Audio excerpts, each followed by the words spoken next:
Tonight with my guests, the Iranian elections, the polls open in just a few hours' time, of course, in Iran tomorrow morning. I'm joined here on the set by Laurie Dundon, who's a senior fellow at the Partnership for Secure America, Fariba Hashtrudi, who's a writer and journalist, author also of The Tears of God, a book published for now in French. I'm also joined by Rouzbeh Parsi, who's a senior fellow at the European Union Institute for Security Studies, also by Ali Fatimi, who's a professor of finance at the American Graduate School of Economics here in Paris. We'll come back to the discussion we were having just a moment ago. First, though, we're going to bring in Nicholas Rushworth from our Media Watch desk. This is, of course, something we've been talking a great deal so far tonight about the candidature of Hassan Rouhani. The idea is that there is this buzz on the social media, those that can get to it, Facebook, Twitter, about his candidature, and perhaps a change of opinion amongst those who are more reform-minded to get involved in this election and actually go out and vote. Hi to you, Melissa, and to all of you. This is an AFP report that's come saying that there is a kind of mini buzz going on as the countdown to the vote continues. Now, this is actually confirmed by this site here, which you can see, Iranian.com, and it's based in London. And it's saying that, in fact,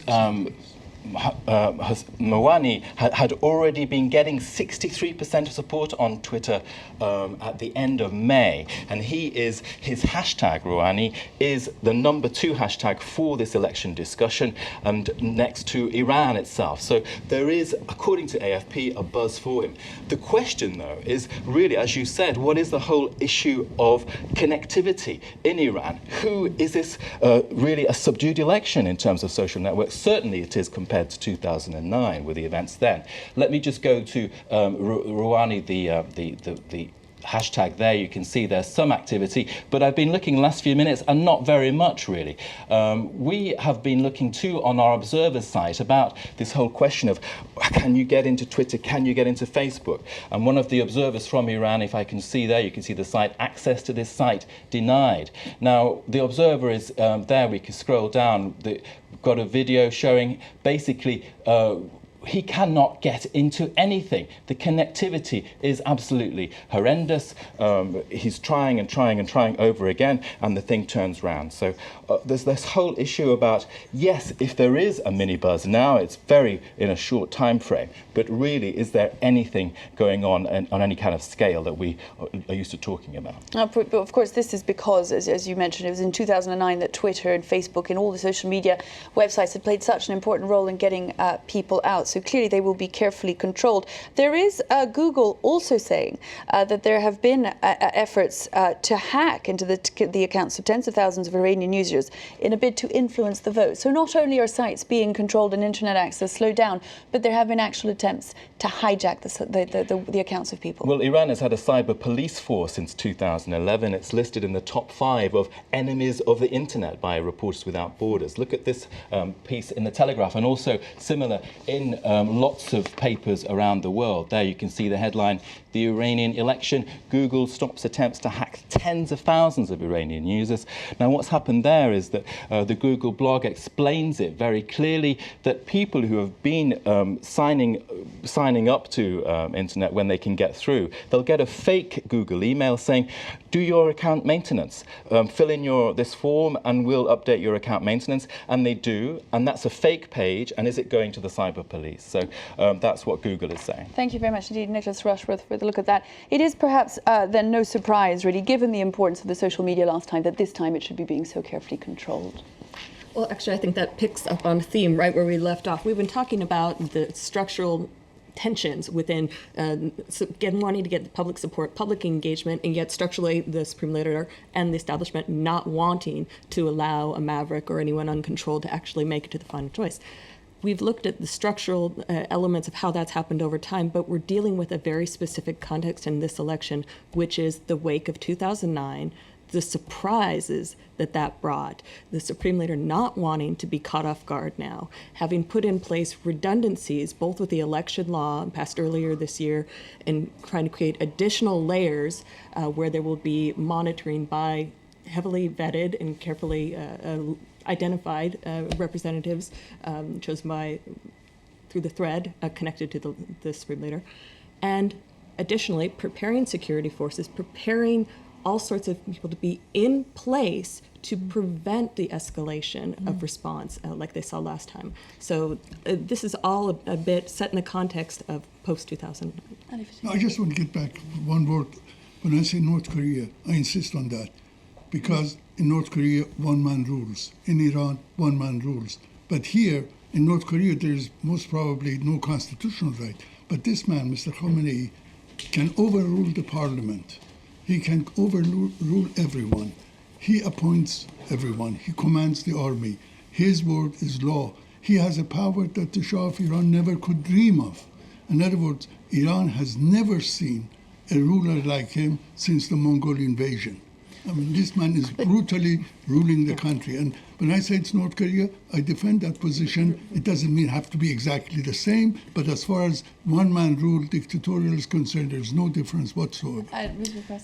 Well, the rejoinder is that Ali Khamenei is the last decision maker, but he's not the sole decision maker. That's a huge difference. Well, if you can change the other decisions, he overrules everything. The thing is that if you look at the Iranian elite, it consists of circles of different kinds of business and military establishment interests. Now, all these people put something in somewhere within decision-making process. That doesn't mean that they can overrule him, but it also means that he cannot ignore them if he wants to make a decision that is they will comply with, because he needs them to comply with it. Ignore the people in last election. How much more do you want? There's a difference between people and the elite. And the factions and elements that are fighting within the conservatives, for example, to find one candidate to back are representative of that. That there are groups that have very strong disagreements about what strand of support they want to give him. One of the big problems, and of course you are an economist, Ali Fatimi, you've written about this at great length, is the economic situation in the country is another blow to the conservative strain holding its grip on power. Well, one has to ask, where did $750 billion go over the 8 years? The country today is in a much worse economic situation. We were discussing that before. The inflation is over 50%, unemployment is over 30%, most of the factories are closed, and nobody knows where the money went. The country is bankrupt. This is going to be very difficult to keep a lid on. Yeah, it's exactly why, by the way, Ali Khamenei cannot do whatsoever he wants. It's one of the reasons that he needs, as the gentleman said, the other part. And now the situation is so difficult and explosive in Iran, then he has to give a little bit of his power, not because he wants. As I said, he will stay, in my opinion, very, very firm, unfortunately, for the human rights. He has no état d'âme, as we say in France, to kill people or his best friends or farmer friends, but still he has to give a bit of possibility to get out of this mess. But if not, the whole thing may explode. We can see that from the outside. Perhaps many people can see it from the inside. But you, who've written about him, can he see that? Do you think? No, not anymore. Ali Khamenei has been, in fact, one of the most. It's interesting to say that one of the most intellectual mullahs of his generation. He is a good poet, according to good poet, Iranian poets. I can't be a judge because I write in French. He was very open-minded. He was very leftist when it's finished. And it's very fascinating for me to see how the phenomenon of dictatorship, whether it's Islamist, whether it's Hitlerian Nazism, it's quite the same thing. You achieve and there is a line. When you go after this line, then you really think that, especially him, as he's a believer in a kind of believer, they really think that they are totally right and they have a destiny and somebody above them are behind him, and he believes in this. But on the other hand, he feels in any way the danger for himself, and that makes a difference. Laurie Dundon. Well, to tee off of that, I made a comment earlier that this is following on the wake of 2009, and it seemed that experience really shook him in the way that he had to wake up and realize that the things he thought he was able to control He was not. And there was a panicked reaction. So whatever happens out of this election, I think he's seeking calm and to build a tighter circle around himself. The ironic part, though, is that the more the economy gets closed off from the rest of the world, the more that authoritative elements take control and really deeply root in a continuing cycle, the more people start fighting for their own turf. So in effect, you actually don't have factions coming together around the Supreme Leader. You have people looking to cover their back, to take out their turf, to prepare their own way to circumvent sanctions through, their business channels, through their fellow colleagues in the Republican Guard and whatnot. I expect we'll see a lot more of that after the election, pretty much no matter who comes out of it. It seems, Ruth Parsi, that we're seeing behind this united, closed front a number of different fractures, certain degree of instability, perhaps even more than in 2009, that is beginning to rear its head. Could the scene be set, do you think, at some point, for a second Iranian revolution?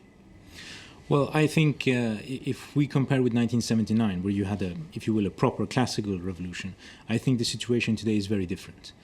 First of all, if you look at it from a kind of policing perspective, we are dealing with a country that has a large revolutionary guard, which is decentralized in its command chain, which means that it's not dependent on Tehran. Back in the day when the Shah was ruling, basically everyone above a certain level within the army and all the other forces had to report directly to him. So there was no interaction between them unless he was in the middle. Now, in this case, what we have is a decentralized, kind of counterinsurgency style of command control, which means that they are semi-independent.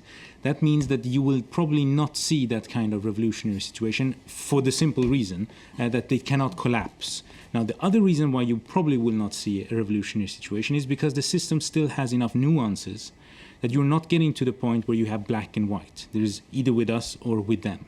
And unless you reach that point, and a population that is so desperate, if you will, that they're willing to bet on getting rid of this, not knowing what they're going to get instead, you will not have a revolution. I'm not sure about whether the Revolutionary Guard are decentralized, because according to one of the colonels, that he is now outside Iran, and he had a very, very high post, he was telling me, and everybody knows that Ali Khamenei, he changes all the time the big chief, whether it's general or I don't know how they call it in the military, to have his own very, very faithful people, and he controls the army and the Revolutionary Guard. But on the other hand, as the Revolutionary Guard are in their business and they make a lot of money, the whole business, 80% of the business of the country, it's among their hands, they may not be very faithful because it's their interest. Another reason that it won't be, in my opinion, any other revolution in Iran is the situation around. People, I've been in 2009 in Iran. They were telling me, and I agree with them, I don't want any revolution that brings me to Iraq or to Syria or I don't want any other foreign country to come and free my country. I don't think that foreign country, they can free a country. I think Iranian, they have to fight for their freedom. Then that also another things, and the lack of alternative out of this regime, unfortunately. Then I think, no, it's why I agree with the gentleman to see that the population, they try to find the real gap that they have to get their fight. Within the system. Within the system. Ali Fatemi. One good thing that may come out of this is that I think after this election, especially if Mr. Khamenei gets his man in, there is going to be a breakthrough in the nuclear issue. Because he didn't want to settle, because he didn't want Ahmadinejad or anyone else to interfere. If he gets his man in, he is going to yield, and he has no choice. Because without yielding on the nuclear question, the economic situation will collapse. Iran is very, very close to collapse of the economic situation. And it is going to be very important how it's placed from now on. If the Western powers only get satisfied with, let's say, cutting down a few of the enrichment process and so on, that's not enough. I hope they also stand on human rights, because this is the point. If they insist on human rights, the other problems will be resolved. Iranian people do not want nuclear energy. Whoever tells you this is nonsense. But it is your view that even if a conservative gets through this election and Khamenei's man gets in, there will be change, because there will be change with the international community. Only if a conservative gets in. If there's someone that he can't, and they are all of them he can't control, but he wants all the credit himself. He doesn't want anyone else to get the credit for resolving the nuclear issue. I hope that would occur, and I agree it would make sense for him to say, okay, now I can give a little bit. But even yesterday in his remarks, again, responding to some of the comments that have been flying back and forth between candidates, even affiliated with him during the debates. Some of those comments in the debates were wide-ranging about how much should be given in nuclear negotiations or not, and who's at fault for what they gave in the past. He already, the Supreme Leader already yesterday just reaffirmed and said, no, we have given at times, and that has come back to bite us. Obviously, those are not his words, but we must stay strong, because when we give, our enemy comes back against us even stronger. So to me, that didn't indicate that he's looking to open up after this re-election. I think they may engage. They're going to have to engage. It'll be interesting if someone like Jalili, who has been part of the negotiation process so far, ends up as the voice and can re-engage and continue the negotiations that have come out so far. But I still don't think that there will be a grand deal that's made. Maybe a slice of a deal, maybe something to get international recognition, but the Supreme Leader seems pretty convinced. Well, I think the problem is on both sides you have people that can basically confirm your worst paranoia through their actions. So basically, if you want to be a hawk in Tehran, you have ample evidence for that from what you get from the West. And if you are in the West and you think the Iranians are up to no good, you have ample evidence for that as well. So in that sense, there is no incentive for either side, really, to kind of take that small leap of faith to jumpstart a process that can actually go somewhere. It has been started. Barack Obama, of course, when he first came in, made little gestures in that direction. But in your view, they were doomed to begin with.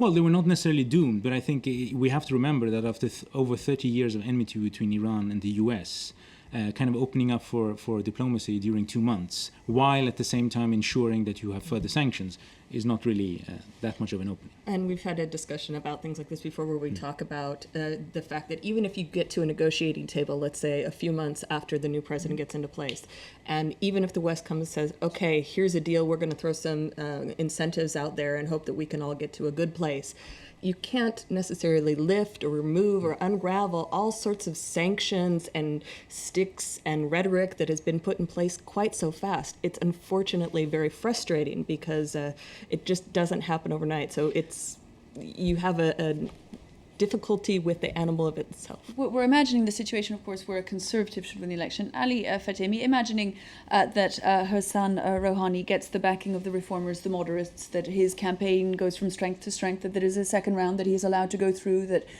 the election is allowed to carry on under the guise of a free and fair one, and that he comes out on top.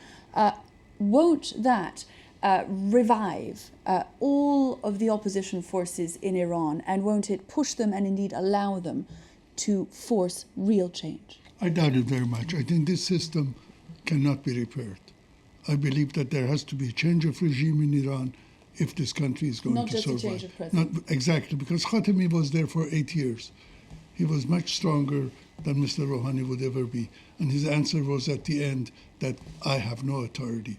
He used the word which simply means... It's precisely what you were saying a moment ago. He said, I have been a concierge. That's the word It has been used. tried before, and it has not worked. Yeah, the whole discussion these past few years, whether it was under a kind of populism or more intellectual way, or outside, or opposition from outside, it's not the Republic Islamic now anymore that people, they say, okay, we can deal with that, but not anymore with the Velayat Faqih.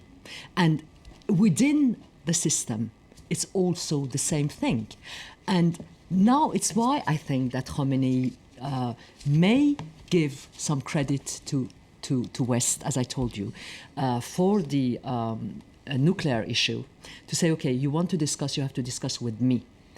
To save his position, in my opinion, that is the the big question about Iran, whether after this, after Khomeini, till he is there, nothing will change structurally. But whether we will have another supreme leader or not, the change will come, in my opinion, after Khomeini. And just one word to say that he may give. There were two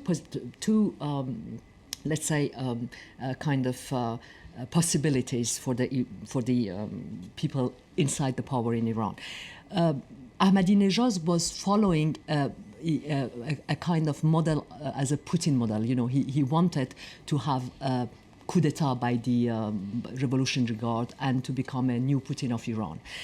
And there is another position within the Revolutionary Guard to open a little, and some of the senior mullahs, to open a little bit the economy, just to give the people kind of breathe, but not open at all, no change for the Islamization of the country, a kind of Chinese model. That was the two, but it won't work in Iran, because Iran is not China, Iran is not Russia, and it's why, by the way, they are in a kind of cul-de-sac, you know, and they have to do something, in fact.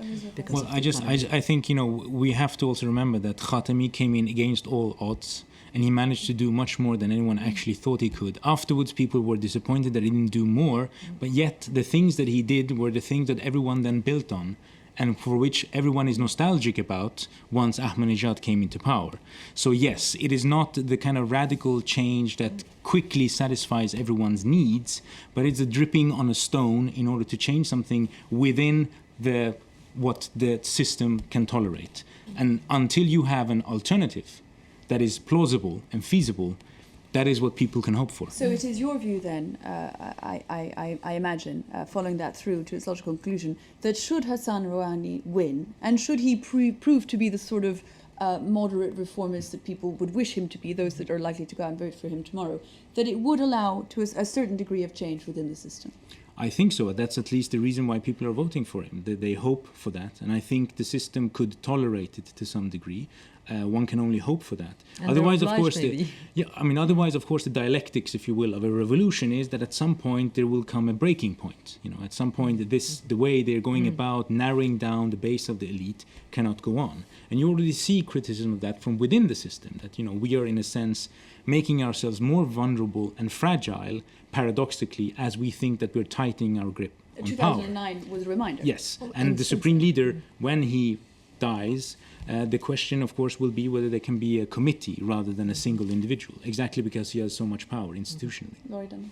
No, just picking up on that. I mean, I fear that the trajectory has unfortunately been since 2009 more and more hardening. There have been cracks and fissures, but there have been, I think, an increasing influence of security forces, of those tied to hardline factions, and that's who's on the upswing. And so, while I appreciate, and I actually was pleasantly surprised at how much debate and dialogue Rouhani was able to really put into this election campaign, it changed the dynamic. It put issues out there that hadn't been discussed or weren't expected to be discussed in this election. I guess I'm still at the end a pessimist that the system will fully let him through, because I think they're in survival mode, and it all reaches a breaking point where, if this is about survival of the existing system, and the more that there's pressure underway against it, and there's a lot of that right now, the more it's about. Looking ahead, Ali Fatemi, then to the next 24 hours and 48 hours, the next few days, what should we be watching for? Well, I think what we're going to look for is how the young people in Iran, the 70% of the population, is going to react. If they see a glimmer of hope, and this must be what as they're one seeing. of them does here, then there is Everything's gone wrong. then there will be change. Believe me, But I don't really see this system capable of changing. I think we are very closely getting to the point of Brezhnev and Yeltsin. Isn't that, though, what counts? That glimmer of hope, Fariba Hajrudi. It's what invigorated those who went out and campaigned so bravely in 2009. A glimmer of hope, actually, sometimes is all it takes. Yes, because they have no choice, you see. It's why every time I try to put myself in Iran, to try to imagine if I would have been obliged to live in Iran, and maybe one day I would go just to do whatsoever I can within Iran, because I think the change will come from inside, you see, then of course in that situation you have a choice between a less of the worse, if I could say. Then of course, and especially the young people, because first of all they take risk, as we could have seen. Secondly, they have an ideal, and third, they have to live. Then definitely, and I do hope with them that there will be a little bit of change. If I may say, and we agree in this, that they are obliged in a way. Mr. Fatemi said very, very, not in details, but really the economic situation, they have to do something about it. And all the other aspect of it as well. Only problem for me, which I am unfortunately quite pessimistic about, is human rights. We're going to closely continue to watch it, of course, here on France 24 over the coming days. Thank you very much indeed to all my guests for having been with us tonight. That brings us to the end of tonight's debate. We'll be back, of course, tomorrow for the world this week. I do hope you'll join us then. Goodbye for now.